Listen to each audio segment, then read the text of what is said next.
All right, Yeah. do you want to jump right into this, get started? Yeah, let's do it. Awesome. All right, guys, welcome back to another episode of the Thursday Talk Show. Today we have guest 21-year-old Tobias Vermund. He's from Norway. He's a entrepreneur and aspiring, just groundbreaking innovator. He's somebody who wants to change the game of the way that people make money online. He's somebody who has experience in Googling how to make money online and then taking massive action in order to get to a point where he's actually leading hundreds of people. He helps lead a Network 23. The business is called Network 23. And he actually just held an event in Germany that seemed to be very successful. So, welcome to the show, Tobias. Thank you so much. It's my pleasure to be on. So we actually got connected a just a few days ago, and I believe it was through the new app Threads. Yeah. Great platform for connection so far, but tell me a little bit about yourself and kind of what you do. Yeah, 100%. So, as you said, my name is Tobias. I'm 21 years old from Norway. And I just figured out, like, from a really early age that you don't really have to do what everyone else is telling you to do. Like, I love doing my sport. I was also trying to go professional in everything that I've been doing, like, ever. Mhm. So, every time that someone tells me that you can't do it, I just want to do it more. So when I was Yeah. 13 years of age, I started to sell newspapers. And when I turned 14, I had some extra cash in the bank and I started to flip everything from clothing to shoes. I started some Facebook groups here in Norway.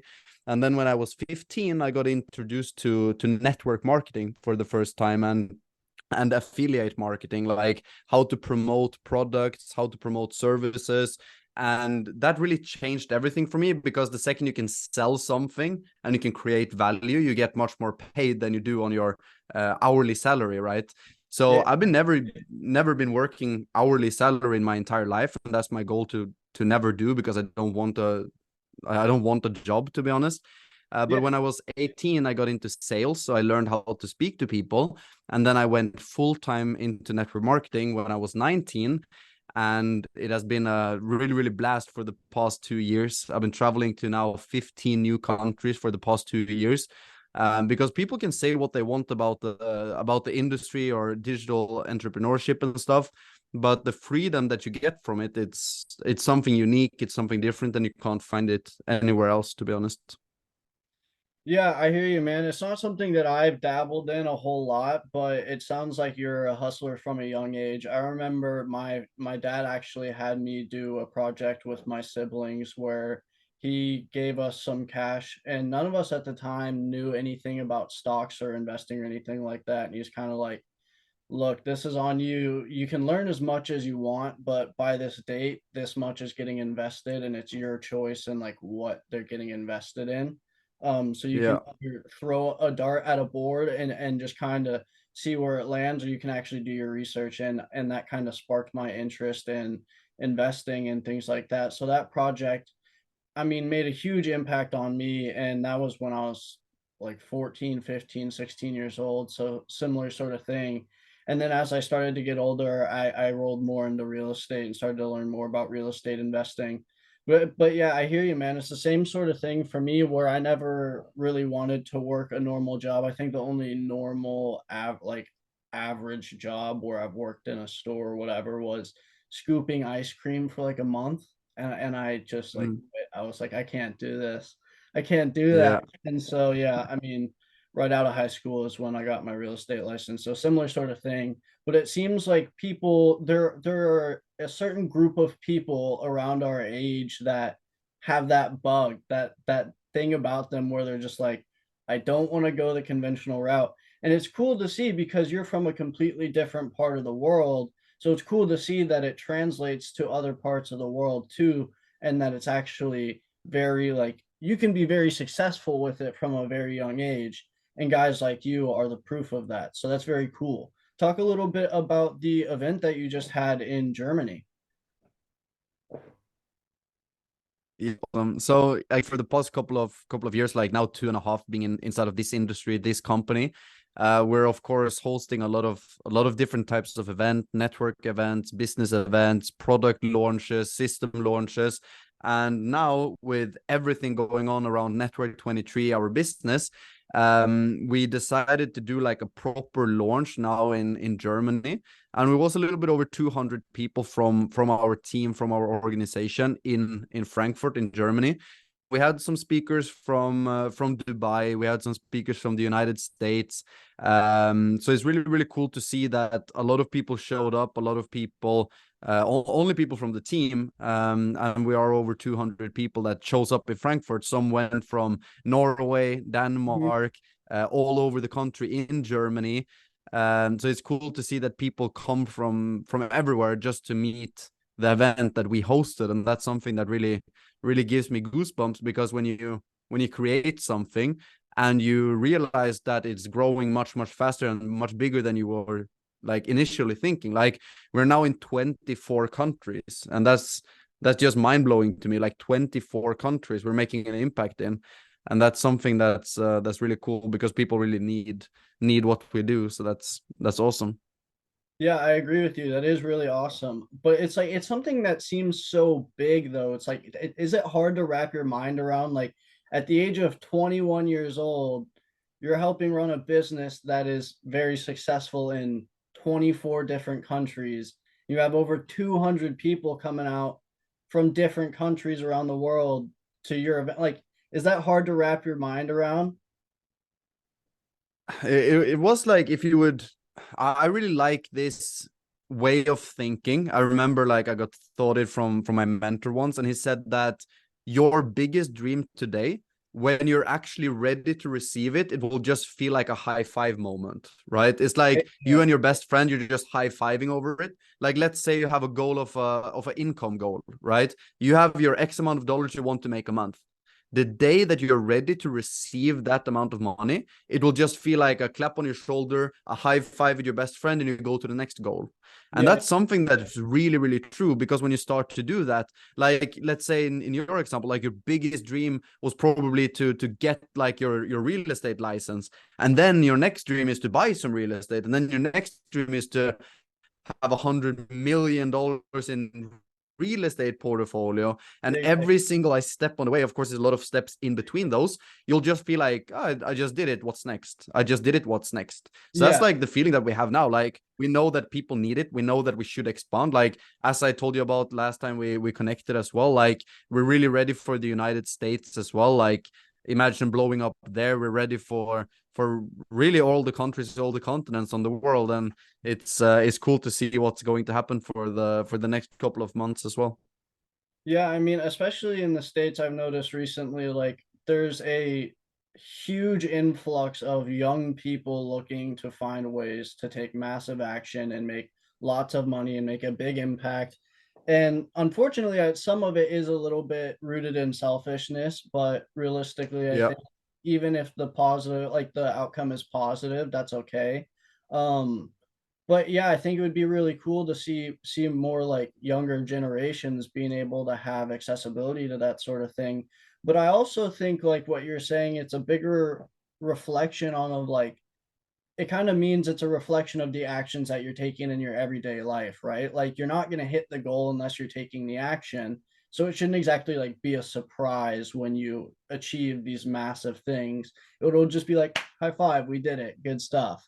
Yeah. Yeah. Yeah, is that kind of fair to say? Yeah, it is like that. Like I see a lot of like, let's say younger people on, like I know about some like 16, 7-year-old boys that are like making more money than my parents are doing combined in a year, and they're doing that in a month, right? And when I ask them like, how does it feel, bro? Like, how does it feel to be that successful? They're just like answering like it doesn't feel something special. It doesn't feel anything, because it's like now it's with the information they have in their heads and with the experience they have for the past couple of years grinding, it's like it's normal, because you choose what's normal, right? If you choose that this amount of money is going to be normal for you, it is normal, right? So you don't get surprised from the normal perspective anymore. So again, if you just move your standards, if you lower everything when it comes to what you accept and not, it's yeah, the reality around you is going to change anyways. It's not possible that it's not going to change. So that's a really interesting thing, because a lot of people don't believe in it when you say it, like, oh, it doesn't feel special when I make this, when I do this. But it's really true, and it's a positive thing, because that makes you go forward. If you would be happy with your first $10,000 a month, that's just like a small tiny milestone, you know. Yeah. But if you feel happy with it and you feel consent for the rest of your life, like, where would the world go? Like, no growth would happen. Yeah, it's that competitive edge that us human beings like to have, to always push the envelope and keep growing and growing and be the biggest, try to be the best all the time. But yeah, man, it seems like that sort of mindset is also very essential for this sort of endeavor. But is it also a mindset that you sort of adopted when you were playing sports? I know that you do, or you played a lot of floorball and played a lot of golf as well. Yeah. Yeah, I think so. It's a combination. I think the winner's mentality definitely came from there. Like, if I do something, I really want to be good at it, because I hate losing. So I Yeah. guess the winner mentality came from there. But then I also, like, again, as you said, like, we got introduced to each other on the new Meta platform Threads, and I also wrote there the other day. It was a guy that told, like, asked people to introduce themselves, and then we did a little bit of a discussion in a thread, and then I also thought about, like, where did my mindset come from? Because both my parents are teachers, they're not entrepreneurs. I don't have any entrepreneurs as I know of in my entire family tree. But I Mhm. just thought, like, where did the mindset come from? And I really believe that the mindset came from, I was really a collector, like everything from figures to cards to everything, when I was like in kindergarten, when I was in like lower school. And I Mhm. think that the perception I got of value and exchange, and like how important that was to me, I think it changed a lot of the ways that I think. Because imagine when I was trading like everything from Pokemon cards to football cards to these figurines, you know, in Yeah. childhood. And imagine when I started to buy and sell like clothing when I was 13. I think the perception of value actually came from there. So it's like, I Yeah. think you can definitely use something. If you use your interest, is really important, because the person that really likes what he does is always going to do more than the person not liking it. So I always tell that to people, like, don't do what's most effective, do what you love the most, because if you do what you love the most, you will meet up and show up to your dream every single day, and that's how you get the results, instead of just forcing yourself into doing something you don't like. So I love what I do, and I think I just know it, and I'm so content on it. So it's like, I'll just continue doing it, you know.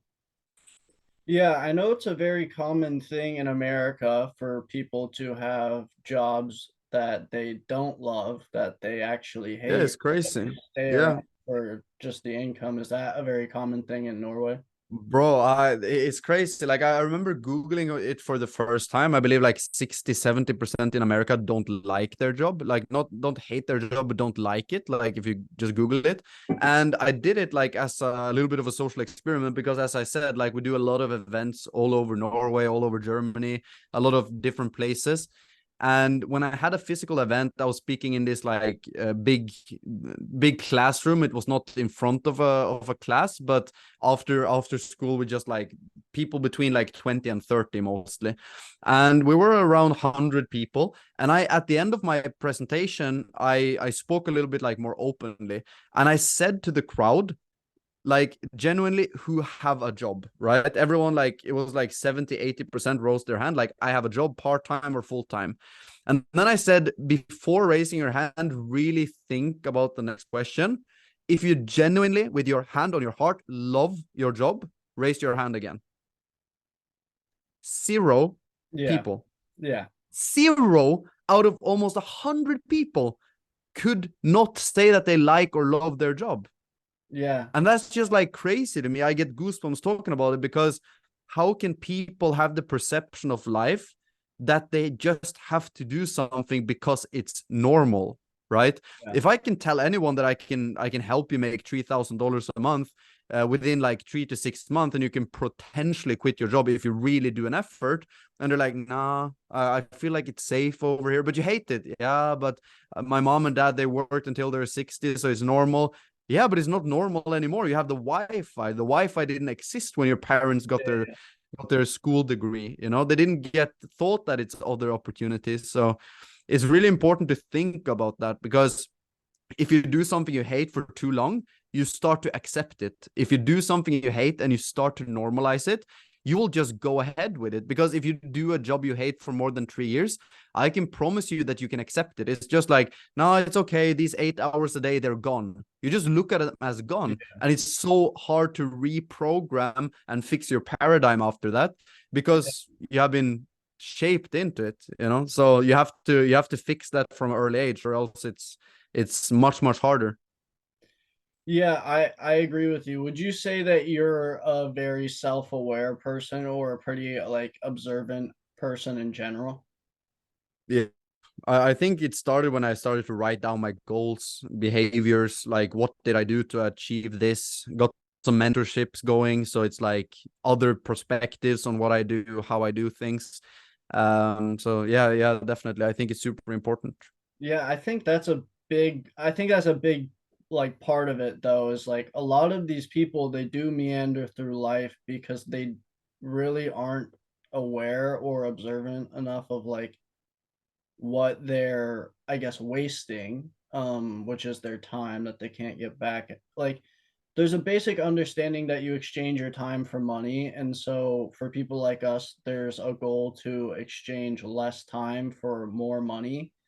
Yeah, But generally, yeah, they're programmed to like trade more time for more money, and yeah, it's very limited. So it's like I think the part of them that deals I learned recently there's the part of human beings that differs us from a lot of animals is the ability for self-reflection, and we can do that because of something called our default mode network.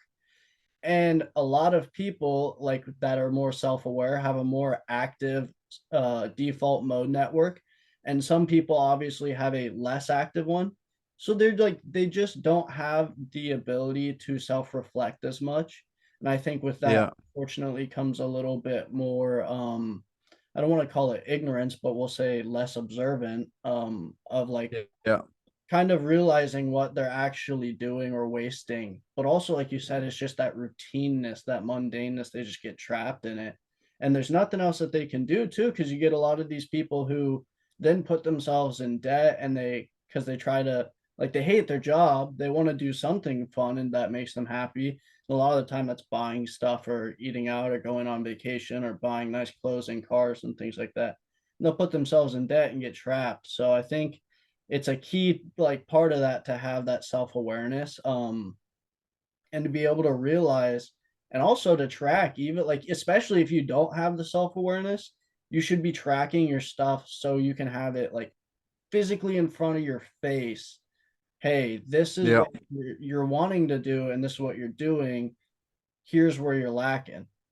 And I don't think like there's so many people that just don't do that sort of stuff, and I think it's so detrimental. So what do you think like going forward is the fix to that for these younger generations to make sure that they don't just kind of go down the path that's already been paved of okay, yeah, well, you go through school, you go to college, you get a normal job, you get trapped in that job, you get a mortgage, you go into debt, whatever that is. yeah. uh, Again, every like question is so simple to answer, because everything comes down to education, you know. And that's not school education, that's not formal education, it's reading the right books. Like if you're listening to this and you haven't read anything in your entire life, I can say that I hate reading. I am not a reader, but I love to listen and I love to learn. So my way around that was audiobooks, right? But Mhm. again, if you like to read or you want to learn how to read, or of course, probably how to read, but you want to do it more, and you haven't read any like self improvement books whatsoever. Of course, everyone is talking about it, but Rich Dad Poor Dad, and you of course have different books building on top of that. But if you just start with that kind of mindset, and then you start to get a couple of like role models, such as yourself, for example, listening to more like what do these guys teach, what do they praise, what do they talk about. Again, if you want to have opinions, you can have opinions, but for example, role models like Iman Gazzi, that have been documenting the entire journey and then speaking about it from a perspective of actually making it happen. It's really healthy to have. You don't have to adopt everything. Maybe you dislike some of it. Same with some other names and big influencers. Maybe you dislike some of the opinions, but if you pick and choose some of the opinions and then you find your personality inside of it and you get like this strong personality, it's much harder for people to tip you off. Like if my parents say that I think you should definitely go back to studies because you need a degree, I know that I don't need a degree. Why the hell would I need a degree? What do I need the degree for? I would answer. Like I would answer genuinely, like, what do I need the degree for then? Like, tell me, educate me, help me. And then they're silenced, you know? So again, education, knowing your worth, knowing exactly like what you want and then what's smart around it. Read a couple of books, listen to podcasts, listen to great people that actually have done it in the past. Don't listen to the influencers that became influencers from teaching others, but listen to the people out in the field, like Alex Hormozi, for example, doing multi-million-dollar businesses and then teaching others for fun, you know. Exactly. That's much better than listening to the people that got rich out of selling their courses. I don't say that courses is bad. I love courses. I spent multiple six figures on courses and books and personal development, thinking into results by Bob Proctor, like a lot of stuff I paid a lot of money for, so it's worth it. But listen to the people that have done it in the past and make them your idols. Yeah, and I mean, to be honest, the truth is a lot of these people, or not a lot of them, but some of them, like they're not very nice people. Like you don't have to like the person, but the truth is what they're offering in knowledge is very valuable. Um, I wanted to ask you, do you think that, especially for the younger generations, with the level of like chatter and noise in the background, do you think it's also an issue of lack of understanding that there is even a huge opportunity and a lot of accessibility with the amount of technology we have? I think that depends a lot because I think a lot of people have fun with AI, for example. And then if you're combining that with having your For You page on TikTok, Explore page on Instagram filled with nice cars, amazing lifestyle, travel, like that's something that I didn't have growing up. Like I never saw a Lamborghini before I was like 17. I didn't know about Lamborghini before I was 7. Then I drove one when I was 18. So it's like, oh, of course, rental. I don't spend my money that crazy.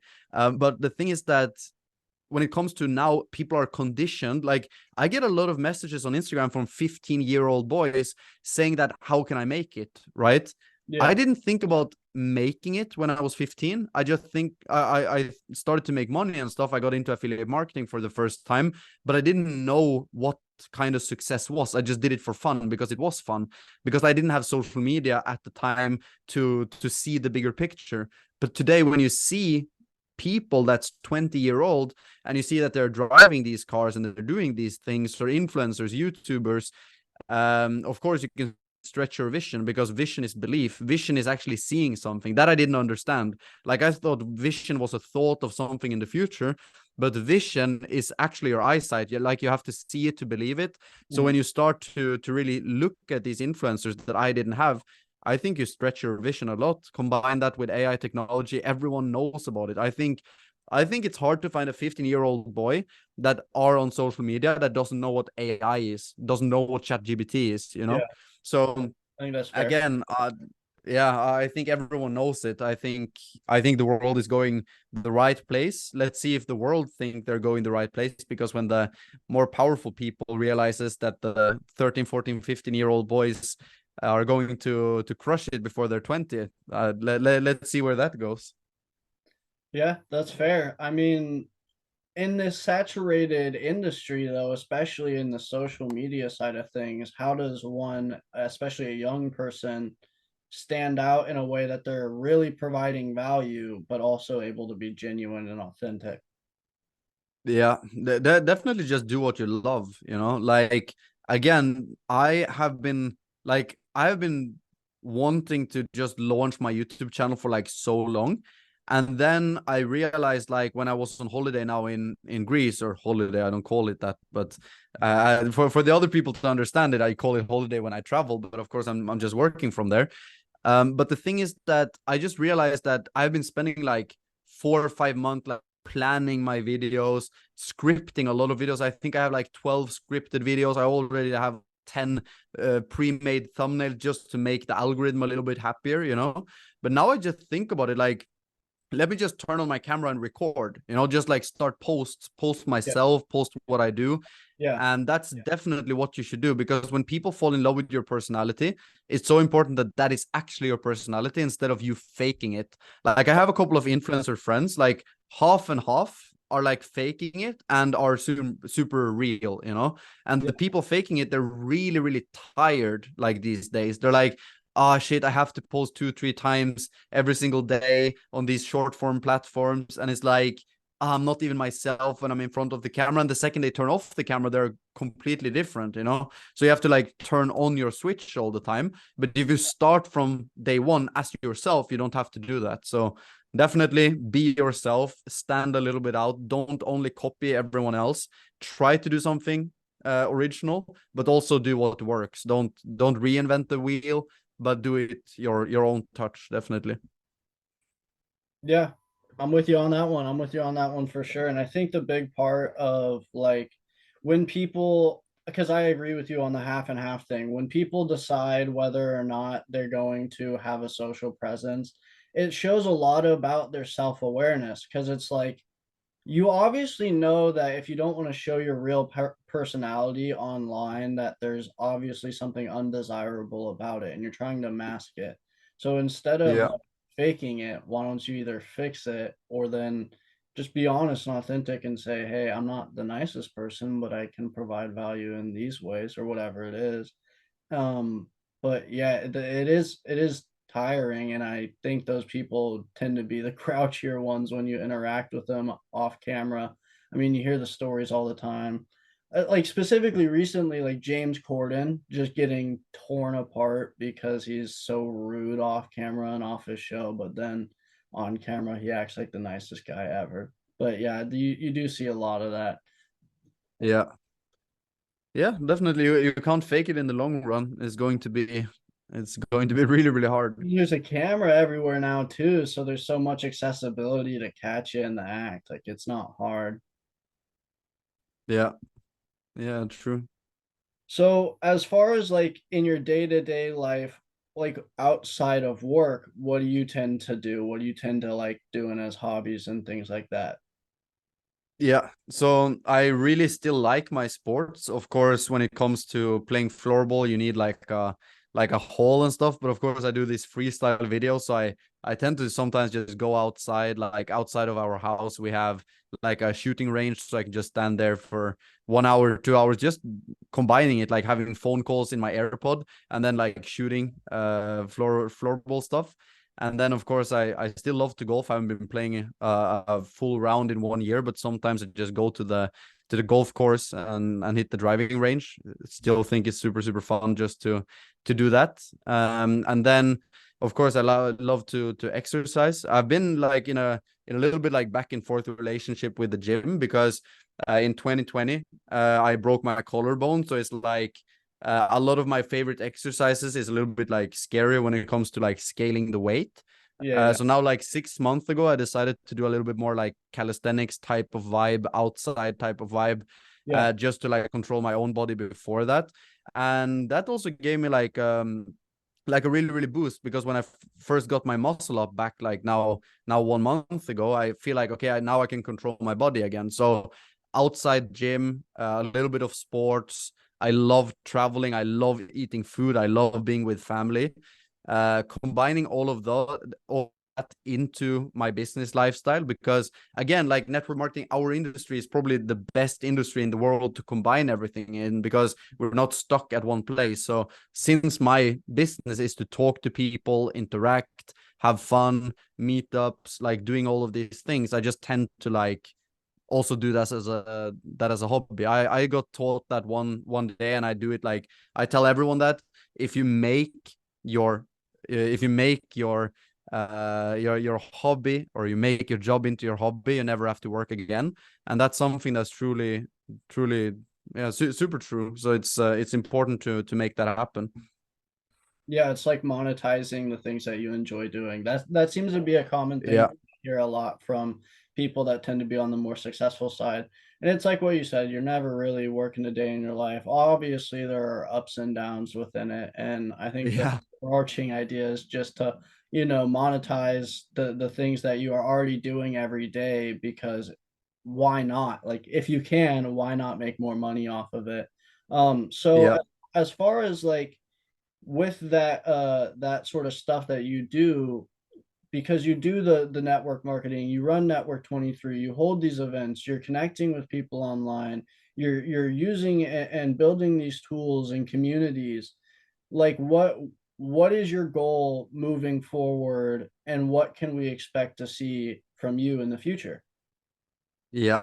So definitely like my online presence, it's super active on like Instagram and TikTok because a lot of like newly interactions happens through there. But I really want to get a little bit more active on YouTube, so I can just like sit and be my raw self in front of the camera. And then if I appeal to 10 people, that's better than zero. So I don't really care about the views and everything, because that I get on TikTok and Instagram anyways. So I really want to get a little bit more active on YouTube.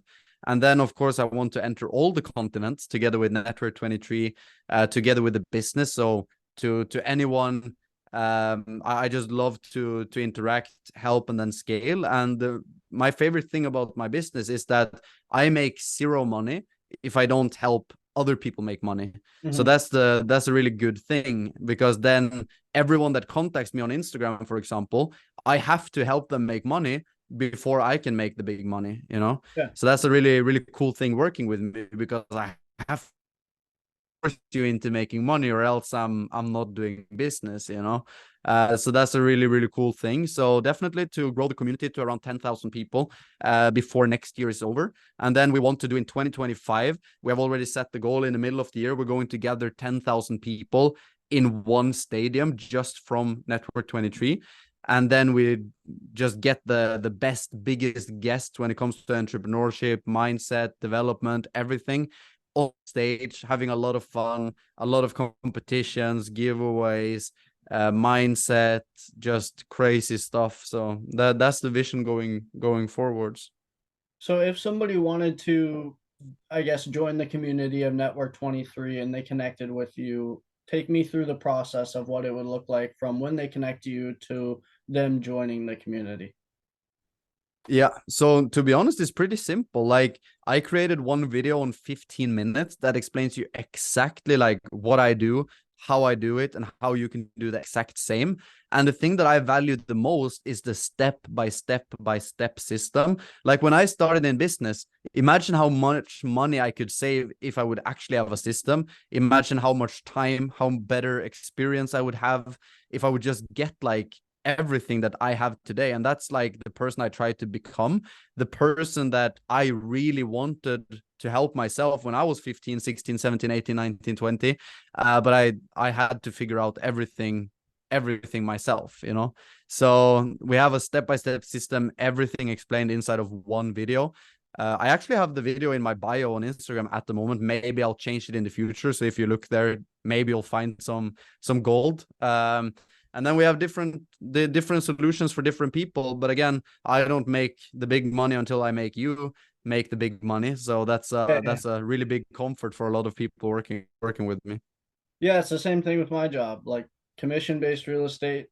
Hey, if you don't get a sale or if I don't help you buy a property, then you don't got to pay me. But as we both know, if you use us, if you join our communities, I don't think you'll be disappointed. Yeah, definitely. And also, as I forgot to mention as well, we do also a lot of trading, investing, finances. So also for everyone that really wants to, how do I trade? How do I make money in the financial markets? A lot of people think that you have to sit like 5, 6, 7 hours a day. That's not true. I have a lot of people, a lot of clients and students that starts with like 30 minutes a day, and they learn genuinely how to make money from their phone within 3 to 6 months. So again, also just take that away from your thought process, like, oh, you have to sit 10 hours a day looking into charts, having like boring sessions. No, it's not like that. You can actually have a little bit fun. You can do it together with people, and if you follow the right systems, you can be profitable your first year already, instead of waiting 5 or 10 as maybe a lot of people think. So that's also something that we do a lot with Network 23. Yeah, I mean, it's all about taking those small, consistent steps every day. Like the guy who goes to the gym and power lifts for 3 hours once a month versus the person who goes for 15 minutes, 5 days a week, Yeah, every week. Like who's gonna do more? Who's gonna be more yeah, who's going to find more success and find more progress quicker? It's going to be the person who does the small, consistent steps. So you don't have to take massive action all the time, but it's good to take action and execute every day and just get yourself yeah, a little bit closer. Just be 1% better than you were the day before. So I love that message for sure. yeah, 100%. So, winding down a little bit now, tell me just a little bit about Norway. I've never been there. What is it like? What do you like to do there? What Yeah, so Norway is amazing from a like an outside perspective when you come here, as a Yeah, tourist. yeah. Like you can go up in north, you can see the northern lights, you can travel to like amazing fjords, you can do a lot of amazing stuff. And then you also have the cities, you have the city life if you want that. Of course, like I don't find the most special food in the world in Norway because I like to travel to other places. But of course, you'll probably find some things that you don't find in like everywhere else. We love fish, Yeah. but yeah, we're known for our fish, our forest, our northern lights. Yeah, beautiful country. If you like the snow as well, then the winters or else the summers are also nice.